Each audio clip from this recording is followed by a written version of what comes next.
Odds are if you saw my last video discussing the official Overwatch 2 reveal event Blizzard did online recently, you'll know that I wasn't the biggest fan of the idea of Overwatch 2 basically being a whole lot of nothing.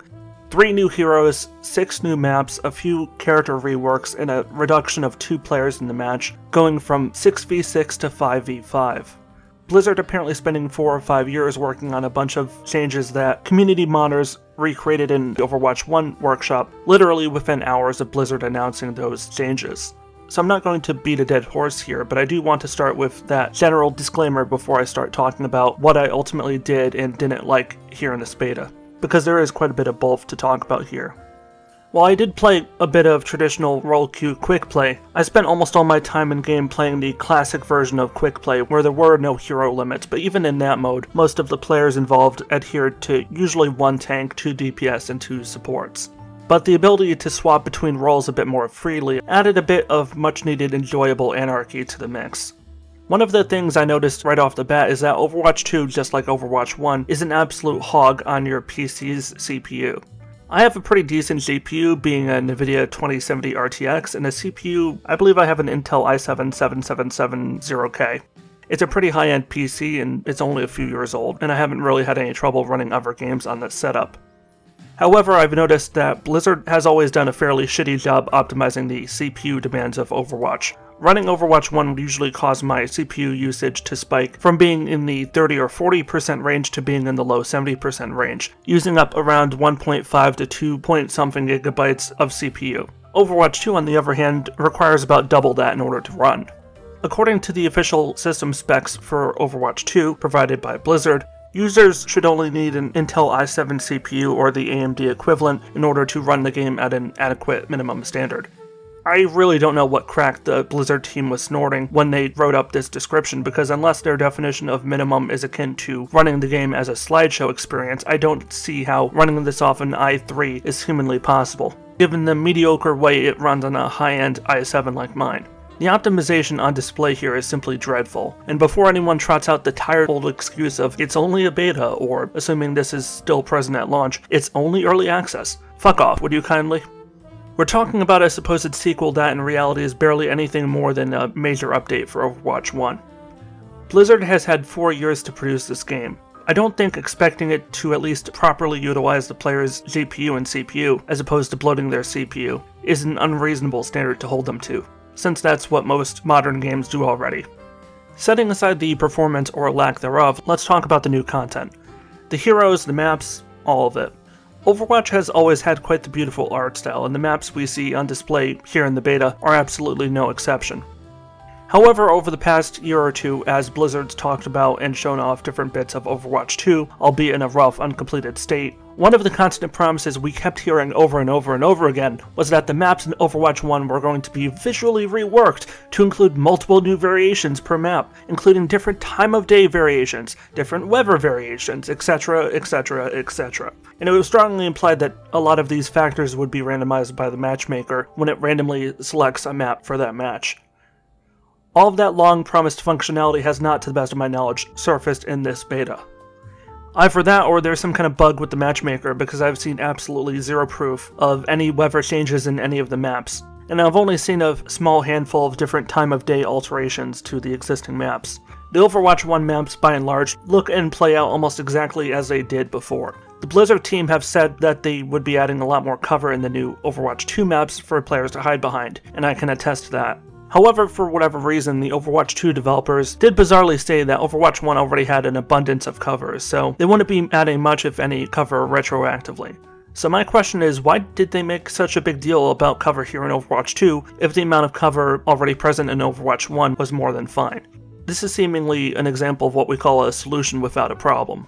Setting that aside, let's talk about the actual design of the new maps, starting with Palo Eso, one of the 2 new push maps. Push, of course, being the shiny new game mode, which will be replacing 2CP from Overwatch 1. I'll get into discussing Push in general in a moment, but just looking at this new map, I wasn't a big fan of the layout. The centerpiece of the map is basically one very long, narrow corridor, which doesn't allow for much in terms of flanking opportunities. It also tends to have a lot of obvious choke points, similar to maps like Blizzard World or Horizon Lunar Colony, which has never really been something I've enjoyed all that much.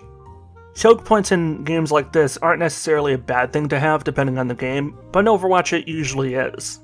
I think they need to open up this map just a little bit more in order to address this, which wouldn't be all that difficult for them to do. I was fairly concerned with how fun push would be to play, since we're talking about something that's basically a tug-of-war game mode, or escort the VIP, if you, like me, grew up surrounded by 90s and early 2000s FPS games. This can be one of those kinds of game modes where either you can have a lot of fun, or it can be a unbearable, unfun pain in the ass that you have to grind your teeth through.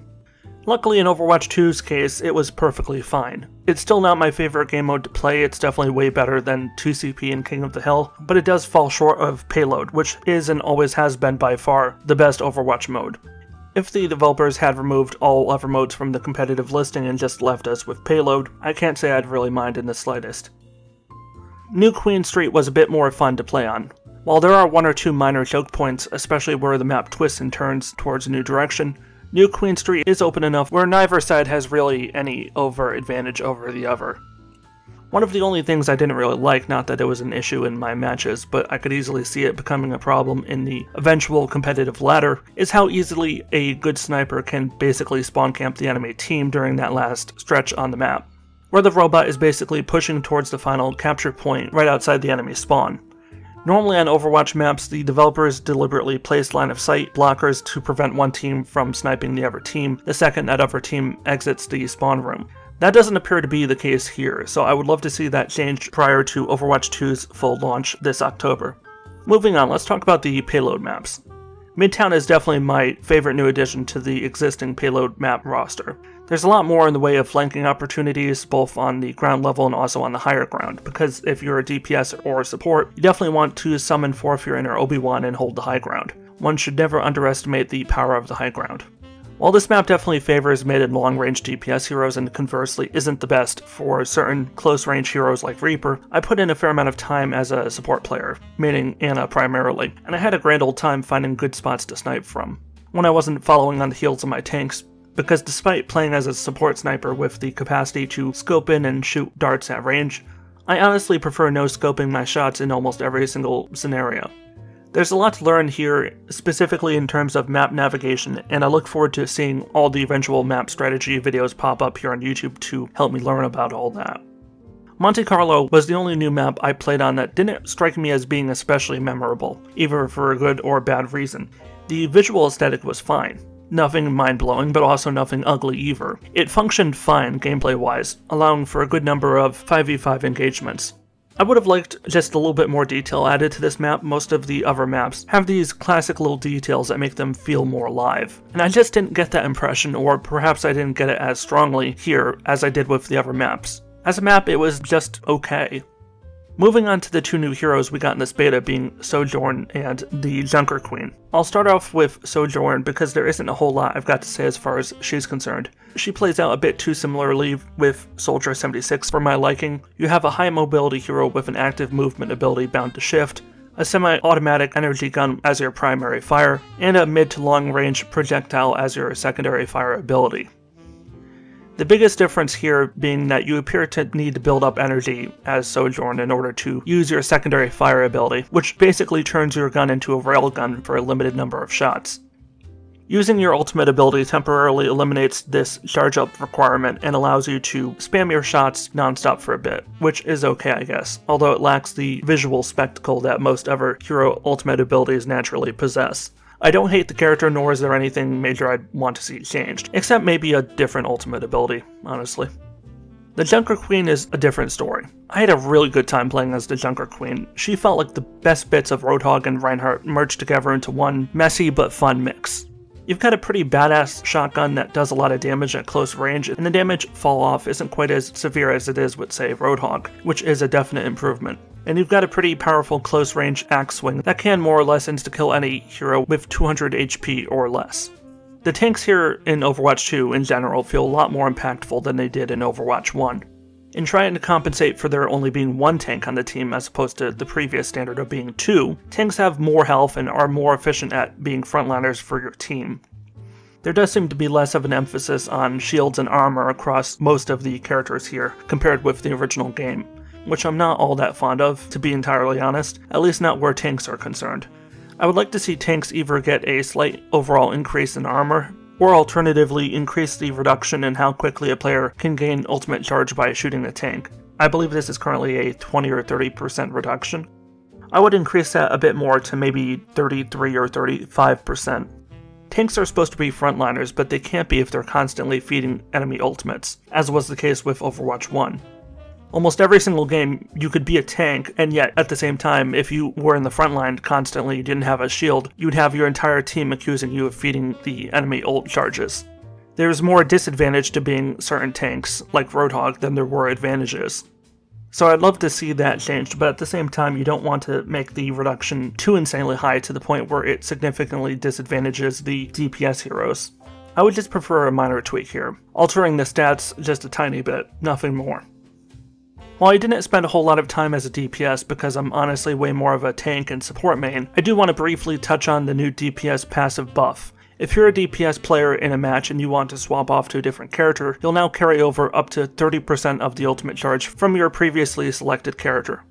This is a great change, and it goes a long way towards at least partially addressing the massive pre-existing disincentive involved with swapping off a hero.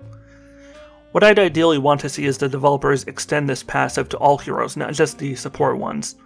If Overwatch as a competitive game intends to incentivize flexibility in terms of hero swapping as a means of countering the enemy team's strategy, they need to reduce the penalties involved with those swaps, primarily the loss of one's ultimate charge.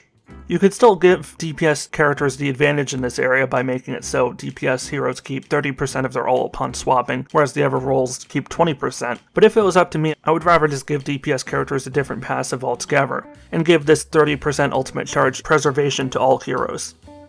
Overall, my views towards Overwatch 2 after playing this beta haven't changed all that much. When Blizzard actually commits to making something for Overwatch, whether it be a map, a hero, an animated short, whatever, they usually end up doing a damn fine job. But there's simply not enough to go around. It's no wonder that Blizzard recently announced that they'll be shutting down Overwatch 1 the day that Overwatch 2 comes out, in order to force everyone onto Overwatch 2 despite the fact that they promised over a year ago that the two games would exist harmoniously. Blizzard is giving players who left Overwatch 1 due to its lack of ongoing content post-launch absolutely no reason to return. And on top of that, they're giving no reason for existing Overwatch 1 players to swap over to Overwatch 2 for more than a few days at a time. So their ultimate solution is to force everyone more or less over at gunpoint. Basically like what Microsoft tried doing with Windows 10, where they tried forcing people to upgrade from Windows 7 or 8 to 10 against their will by forcing the update onto their PCs, similar to how a computer virus operates. I hate it when companies try to pull this shit. Not only does it show that Activision itself has so little faith in Overwatch 2's success without the PvE component that they'd prefer to go back on their word about Overwatch 1 and Overwatch 2 cross-play and compatibility, but it indicates that they would do anything to artificially boost Overwatch 2's player base numbers by any means necessary. It comes across as incredibly sleazy overall, even by the standards we've come to expect from Activision. If you're a diehard Overwatch fan desperate for any amount of new content, even this meager teaspoon worth, yeah, hop in and play, but for anyone who's already on the fence, I can promise you, hand on heart, there is nothing here that will likely sway you over anytime soon. And honestly, I doubt that there's anything in any Overwatch update planned for this year that will sway you. Wait a while for the Overwatch team to slowly trickle out additional partial teaspoons worth of content. A single new hero here, a few new cosmetic skins there, a new map here, etc. At the rate of content updates currently planned, it will likely be 2024 or 2025 before Overwatch 2 has enough content to warrant the label of sequel. And that's seemingly exactly what Activision has planned, if the early access label is anything to go by. On that note, that's where I think I'm going to wrap it up for today. I'm probably not going to do another Overwatch 2 video until the game launches in October, unless they drop a PvE beta or something between now and then. One look at this insanely mixed bag was enough for me, thank you.